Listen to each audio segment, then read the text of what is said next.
Bom dia, pessoal. Concluí a aula de ontem falando ali do compromisso policial militar, né? Até li o artigo 31 ali, que é o juramento prestado pelos policiais militares, e seguiremos então o estudo aí da nossa lei 10.990, que cai para soldado da brigada e para soldado dos bombeiros militares, tá?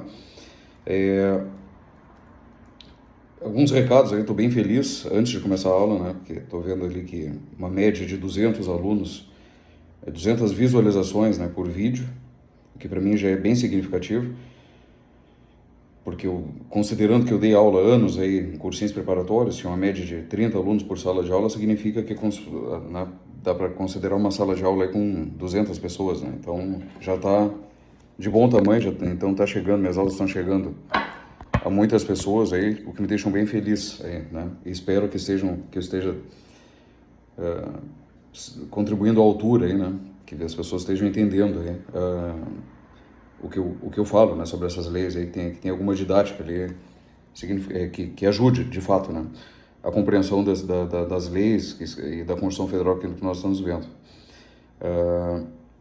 No YouTube, outro recado, no YouTube eu já coloquei uns quantos vídeos lá, estou organizando, né, por pasta, eu criei lá umas pastas no YouTube, uma playlist, né, que se chama, para Polícia Militar, Brigada Militar, por exemplo, Estatuto de Servidores Públicos, Brigada Militar, Constituição Federal, né? Polícia Federal, Constituição Federal. Então estou criando pastas aos poucos lá, para deixar organizadinho lá, para que a pessoa, se quiser, clica lá e as aulas estarão lá na sequência, tá?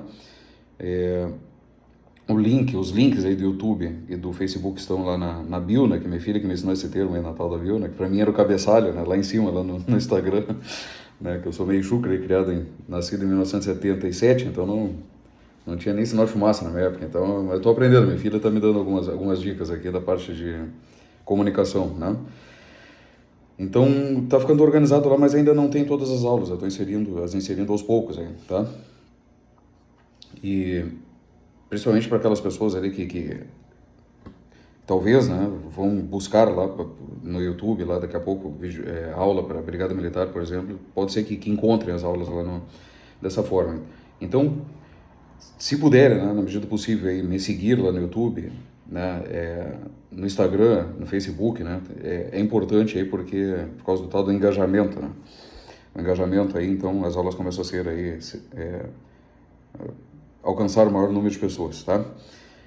Seguindo, então, falamos aqui do comando agora, na sequência, no artigo 32, ele fala de comando e subordinação na Brigada Militar. Não esqueçam que as polícias militares, os bombeiros militares, assim como as Forças Armadas, por serem militares, elas são embasadas na hierarquia e disciplina, que a gente já explicou o que é, né?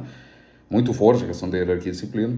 Mas aqui explica bem o que é o comando, para que fique bem claro que a disciplina, essa hierarquia, né?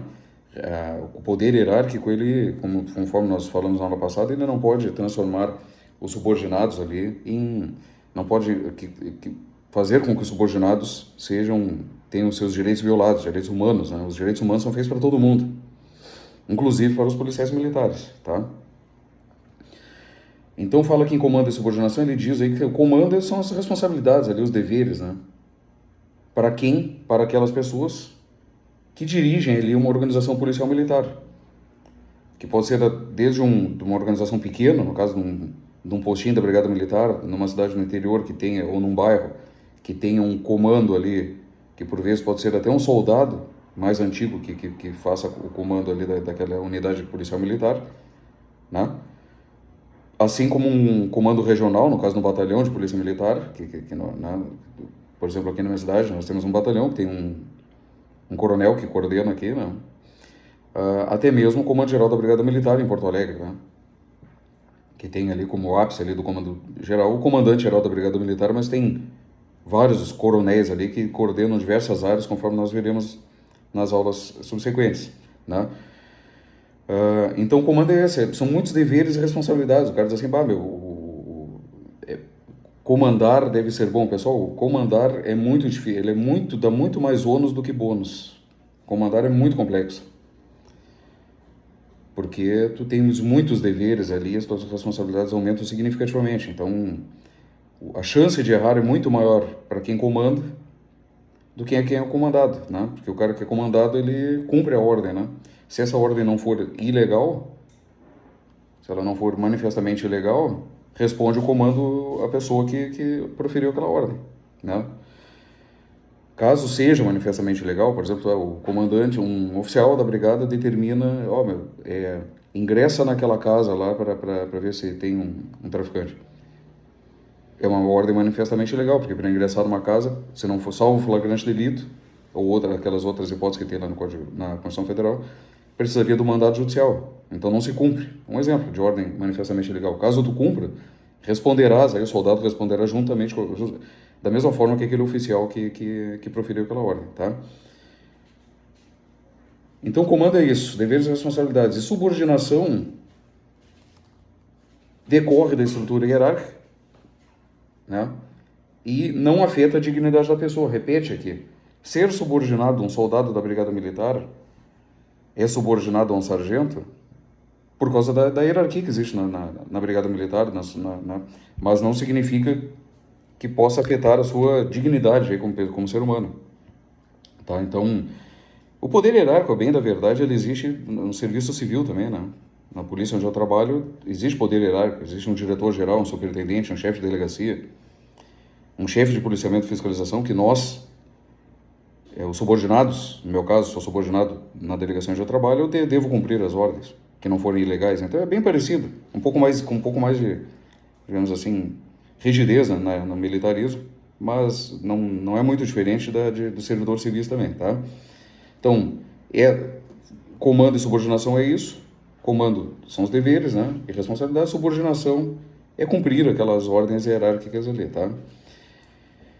Da violação desses deveres, aqui que tem o artigo 35, quando viola, né, um policial viola suas obrigações e seus deveres, tá?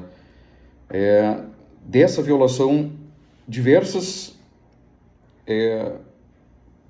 pode acontecer diversas ali consequências para aquele policial, né? E todas cumulativas, inclusive, tá? Ele pode responder criminalmente, administrativamente, que se chama transgressão militar, na esfera civil. Então é tudo ao mesmo tempo, a depender do que a pessoa cometeu. Por exemplo, um policial cometeu crime de corrupção, ele responderá, ou de tortura, por exemplo, ele responderá criminalmente perante um juiz penal, administrativamente perante a polícia militar, isso tudo concomitante. E poderá também já responder na esfera civil por improbidade administrativa. E se a família, por exemplo, por aquela pessoa que foi torturada, por exemplo, ingressar com uma ação civil, já também responderá por dano moral na esfera civil. Então é tudo ao mesmo tempo, tá, pessoal? Então por isso que o princípio da legalidade ele tem que ser muito observado por policiais aí. Bem mais do que outros servidores, porque o policial ele tem o monopólio da força, né? O uso legítimo da força. Então, para sair do estrito cumprimento do dever legal para um abuso de autoridade, é muito fácil acontecer isso. Tá? Então, o princípio da legalidade para servidores públicos e para os policiais, o policial precisa ter muita consciência de quais são seus deveres, né? Para não cometer um abuso de autoridade pelo excesso ou uma prevaricação pela ausência por não fazer de menos do que deveria, tá? Mas, beleza, responde por tudo ao mesmo tempo, tá? Quanto maior, aqui fala que quanto maior o grau hierárquico, tá? Considera-se que mais grave uma violação de um dever ou de uma obrigação para aquelas pessoas que têm um grau hierárquico maior. Então, um comandante, um tenente que dá uma ordem ilegal para um soldado, o soldado responderá, porque se a ordem é ilegal, né? Mas o tenente responderá de forma... a punição para ele será maior, porque ele tem um grau hierárquico maior, um nível de responsabilidade maior, né? Nas suas atribuições. Porque, para que vocês entendam, na Polícia Militar, para que suba na carreira, todos os graus passam por cursos de aperfeiçoamento, tá? Todos eles nós veremos na sequência, de soldado para sargento, sargento para tenente, tá? Então, considera-se que aquela pessoa é mais capacitada tecnicamente. Então, ela, por consequência, aumenta a responsabilidade e ele responderá de forma mais grave. A punição para ele será maior do que para a pessoa que está hierarquicamente inferior, tá? Isso aqui é bem interessante que botou aqui, ó. Não se caracteriza como violação a obrigações e os deveres o inadimplemento de obrigação pecuniária. Isso aqui é uma salvaguarda que foi colocada aqui na lei, 10.990, que é muito, bem legal. Isso aqui o cara está devendo numa loja, vai comprar lá e foi para a SPC, para o Serasa, né? Nas Forças Armadas, quando eu fui da Marinha do Brasil, nós poderíamos ser punidos, não sei se ainda é dessa forma, na minha época nós poderíamos ser punidos no quartel por obrigações pecuniárias aí descumpridas, né? Ah, fui comprar uma televisão lá e não paguei. Poderíamos ser punidos. Aqui na Brigada está resguardando, está dizendo não. Lembra que eu falei lá da questão da ética, que o policial militar ele tem, mesmo na sua vida privada, a obrigação de agir com ética, sempre, né? Só que ele botou aqui uma exceção. Obrigações pecuniárias, então, não é um inadimplemento, não é uma violação de dever da Brigada Militar, tá? Então, no fundo é um absurdo punir a pessoa porque ela está devendo numa loja, né? Não se sabe o que é aquela pessoa, por que ela ficou devendo. Daqui a pouco pode ser um motivo de doença na família, sei lá, não conseguiu pagar, né? Algum problema financeiro que aconteceu inesperado. Então, muito boa ter inserido esse parágrafo terceiro aqui nessa lei, 10.990. Não esqueça que aqui também estou falando para os bombeiros militares também, tá? Apuração de responsabilidade funcional pode chegar aí, pode concluir para incompatibilidade do servidor aí para o cargo, tá? Pode chegar a essa conclusão, que ele seja desligado da função de policial militar. Pode chegar a esse nível, tá? Tanto os oficiais quanto os praças. Existe aqui no artigo 37 uma medida cautelar que se chama no direito, que é um afastamento, tá? Das funções, é um afastamento preventivo. É muito comum isso aqui na Polícia Militar, tá? Quando revela-se essa atuação, está meio mal redigido esse texto aqui.